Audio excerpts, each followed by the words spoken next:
హ్యాపీగా ఉన్నాం కదా? అవునయ్యా. ఎందుకని? క్రీస్తు జననం. ఏం చూసాం? క్రీస్తు జననం నాటిక. ఎవరు పెద్దలు చేశారా పిల్లలు చేశారా? చిన్న పిల్లలు. అబ్బా, చిన్న పిల్లలు చేస్తే ఎవరు చూశారు? పెద్దలు. Very good. ఈరోజు ఏముంది? చలి అనుకోకుండా పెద్దవాళ్ళంతా ఏం చేస్తున్నారు? దుప్పట్లు కప్పుకున్నారు. మరి పిల్లలు ఉన్నాయి ఇప్పేశారు.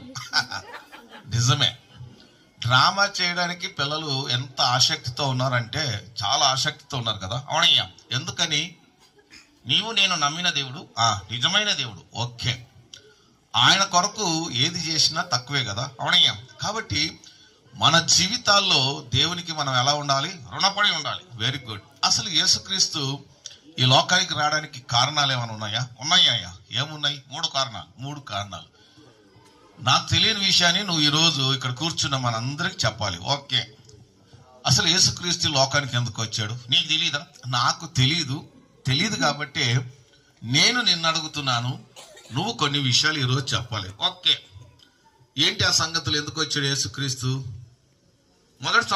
మొదటి సంబంధం నీకు నాకు దేవునికి సంబంధం తెగిపోయింది. అబ్బా, నాకు దేవునికి సంబంధం తెగిపోయిందా? అవునయ్యా. అంటే అంతకుముందు బాగుండేదా? అవునయ్యా. తర్వాత ఏమి జరిగింది? మనిషికి సంబంధం తెగిపోయింది. మనిషికి కూడా సంబంధం తెగిపోయిందా? అవునయ్యా. ఎవరికి? ఆదామవ్వలకి. ఎందుకు? పాపం చేయడం ద్వారా. పాపం చేయడం ద్వారా మనిషికి సంబంధం తెగిపోయింది. ఆనాడు దేవుడితో ఉన్న సంబంధం మనిషికి అది కూడా దూరం అయిపోయిందా? అవునయ్యా. చివరి సంబంధం ఏంటి? నువ్వు చేసిన తప్పు వల్ల సృష్టి శపించబడింది. అబ్బా, ఒక చిన్న తప్పిదం ద్వారా దేవునితో సంబంధాన్ని కోల్పోయాం. మనుషులు ఇద్దరి మధ్యన సంబంధం కోల్పోయాం. తర్వాత మనిషికి సృష్టికి ఉన్న సంబంధం కూడా దూరం అయిపోయింది. మరి దూరమైపోతే ఇప్పుడు ఏంటి పరిస్థితి? తెగిపోయిన పరిస్థితిని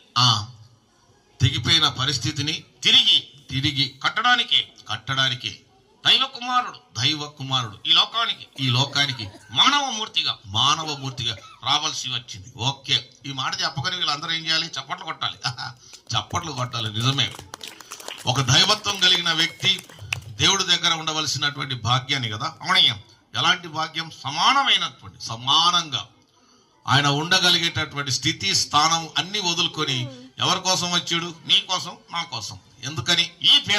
ఈ పేదవాడిని ఆ ధనికుడు, ఆ గొప్పవాడు, నిన్ను నన్ను ధనవంతుని చేయడానికి ఆయన దరిద్రుడైపోయాడు. నిజమే కదా? నిన్ను నన్ను ధనవంతుని చేయడానికి ధనవంతుడైనటువంటి క్రీస్తు ఈ లోకానికి వచ్చి ఏమైపోయాడు? దరిద్రుడు.